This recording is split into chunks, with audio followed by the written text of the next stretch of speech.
So I wanted to enter this competition as my first, after meeting Luke in the bar and Cocktail Spirits, tasting a lot of the products. The Sidecar, for me, there's a real story behind the Sidecar from the first cocktail book I had ever opened about 5 years ago.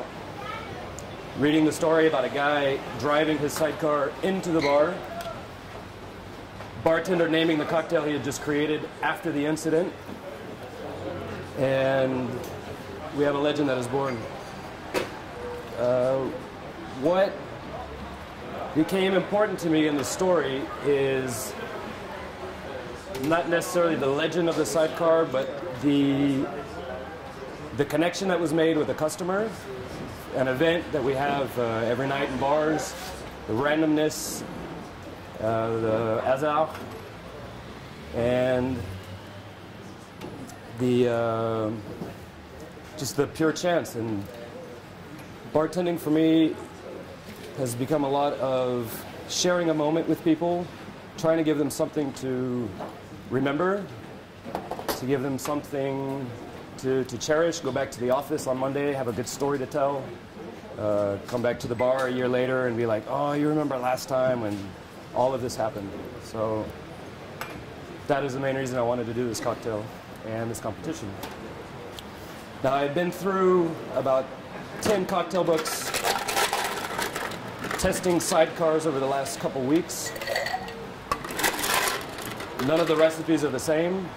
I chose to go with Gary Reagan's recipe of 3 parts cognac, 2 parts triple sec, and 1 part lemon. So I have 4.5 centiliters of the Merlet cognac, 1 centiliter of the Merlet triple sec, a centiliter of Cochi Americano, a centiliter of lemon, and 0.5 centiliters of the Lune d'Abricot liqueur. Now, the name of the drink is L'un et l'autre, which in French means the one and the other, directly related to the Sidecar, and also a tribute to the liquor that I tasted at Cocktail Spirits. Now, there's also another, besides the proportions, a big debate on whether or not the rim, there should be a sugared rim in the drink. I've made an oleo sacrum with ginger, which I find for the rest of the cocktail prepares the palate, prepares the reception of the drink, and in my variation is quite necessary. I've prepared a little bit for y'all to taste. All right, now I'm not used to the size of these glasses, so I'm gonna go easy pouring.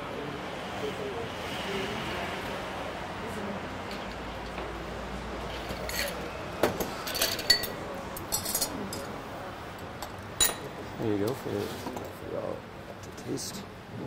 Napkins.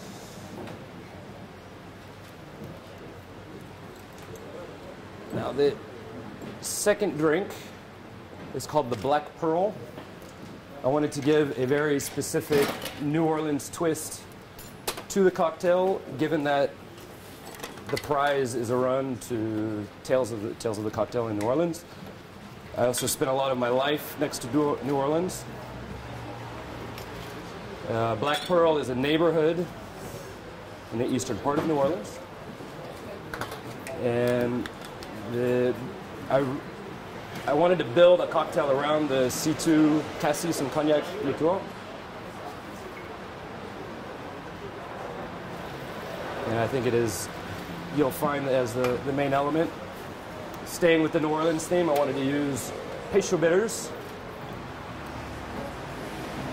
And I also used the Jamaican jerk, which is made in New Mexico, where I was born, and which brings a lot of New Orleans spice to the drink. You guys said you were going to warn me on time.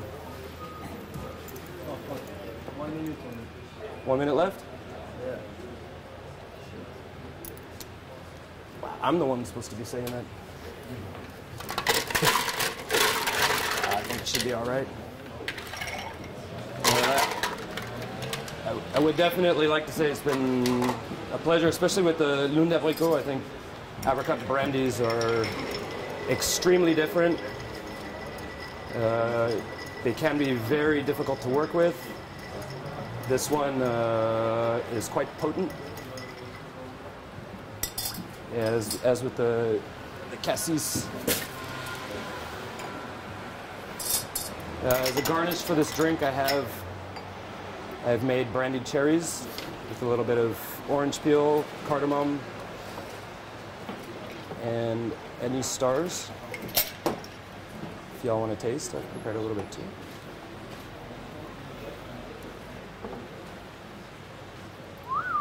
Look at that. Shake and bake. So I'm going to go over time playing with the napkins. All right. Here we go, guys. All right. Thank you very much.